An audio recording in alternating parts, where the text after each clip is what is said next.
July 2026 నాటికి బంగారం గత 13 ఏళ్లలో ఎప్పుడూ లేని విధంగా అత్యంత దారుణమైన త్రైమాసిక పతనాన్ని నమోదు చేసింది.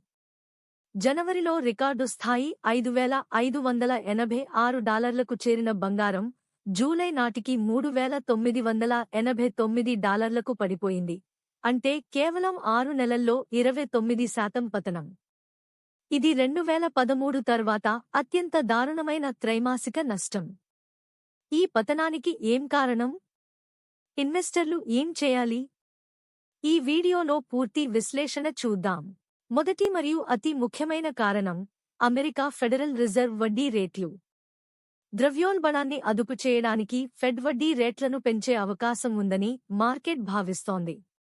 వడ్డీ రేట్లు ఎక్కువగా ఉన్నప్పుడు ఎలాంటి వడ్డీని అందించని బంగారం కంటే బాండ్లు మరియు ఖజానా పత్రాలపై పెట్టుబడి పెట్టడం ఇన్వెస్టర్లకు లాభదాయకంగా అనిపిస్తుంది. దీంతో ఇన్వెస్టర్లు బంగారం నుండి నిధులను వేరే చోటికి మళ్లించడం మొదలుపెట్టారు. రెండవ కారణం అమెరికన్ డాలర్ బలం. అంతర్జాతీయ మార్కెట్లో డాలర్ విలువ పుంజుకోవడం బంగారం ధరలను నేరుగా ప్రభావితం చేస్తుంది.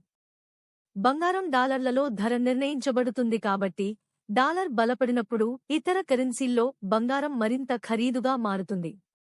దీంతో అంతర్జాతీయ డిమాండ్ తగ్గి ధరలు పడిపోతాయి. ఈ వారం డాలర్ ఇండెక్స్ బలంగా ఉండటంతో బంగారంపై ఒత్తిడి కొనసాగుతోంది. మూడవ కారణం భౌగోళిక రాజకీయ ఉద్రిక్తతలు సద్దుమణగడం. జనవరిలో అమెరికా-ఇరాన్ ఉద్రిక్తతల కారణంగా బంగారం రికార్డు స్థాయి $5,600 చేరింది. ఆ సమయంలో ఇన్వెస్టర్లు సురక్షితమైన పెట్టుబడిగా భావించి భారీగా బంగారం కొన్నారు. కానీ ఇప్పుడు ఆ ఉద్రిక్తతలు తగ్గాయి. దీంతో సురక్షితమైన పెట్టుబడిగా బంగారంపై ఉన్న డిమాండ్ పడిపోయింది మరియు ఇన్వెస్టర్లు రిస్క్ ఆస్తుల వైపు మళ్లుతున్నారు. నాలుగవ కారణం సాంకేతిక కారణాలు. మార్కెట్లో డెత్ క్రాస్ ఏర్పడింది. అంటే 50 రోజుల సగటు ధర 200 రోజుల సగటు ధర కంటే కిందకు పడిపోయింది. ఇది బంగారం మార్కెట్లో బేరిష్ ట్రెండ్ కొనసాగుతుందని చూపిస్తుంది. జూన్ చివరి వారంలో గోల్డ్ ఈటీఎఫ్ ఫండ్స్ నుండి 38 టన్నుల బంగారం అమ్ముడుపోయింది. ఇది మార్కెట్లో ఇన్వెస్టర్లు భయపడి బంగారాన్ని విక్రయిస్తున్నారని స్పష్టం చేస్తోంది. మార్కెట్ గణాంకాలు చూస్తే జనవరి గరిష్ట ధర $5,586. జూలై నాటికి ధర $3,989 పడిపోయింది. అంటే 29% పతనం. త్రైమాసిక స్థాయిలో 14% నష్టం నమోదైంది. ఇది 2013 తర్వాత అత్యంత దారుణమైనది. జూన్ చివరి వారంలో ఒక్కో గోల్డ్ ఈటీఎఫ్ ఫండ్స్ నుండి 38 టన్నుల బంగారం వెలుపలికి వెళ్లిపోయింది. ఈ అన్ని అంశాలు కలిసి బంగారం ధరపై తీవ్రమైన ఒత్తిడి తెచ్చాయి. అయితే అమండి ఇన్స్టిట్యూట్ నిపుణులు ఏమంటున్నారంటే ప్రస్తుతం పతనం ఉన్నప్పటికీ దీర్ఘకాలిక పెట్టుబడికి బంగారం ఇప్పటికీ చాలా ముఖ్యమైనది. సెంట్రల్ బ్యాంకులపై ఒత్తిడి, అస్థిరమైన ద్రవ్యోల్బణం మరియు పెరుగుతున్న ప్రభుత్వ అప్పులు దీర్ఘకాలంలో బంగారం డిమాండ్ను పెంచుతాయి.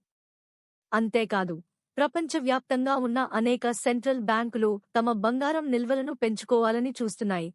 ఇది భవిష్యత్తులో ధరలకు గట్టి మద్దతునిస్తుంది. ఇన్వెస్టర్లు ఈ వారం ఏ అంశాలను నిశితంగా పరిశీలించాలంటే మొదటిది అమెరికా నాన్-ఫార్మ్ పేరోల్స్ మరియు నిరుద్యోగిత రేటు.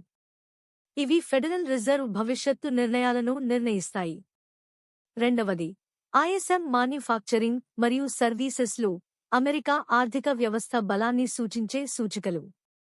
మూడవది ట్రెజరీ ఈల్డ్స్, ప్రభుత్వ బాండ్ల రాబడి పెరిగితే బంగారం ధరలపై మరింత ఒత్తిడి పెరిగే అవకాశం ఉంది.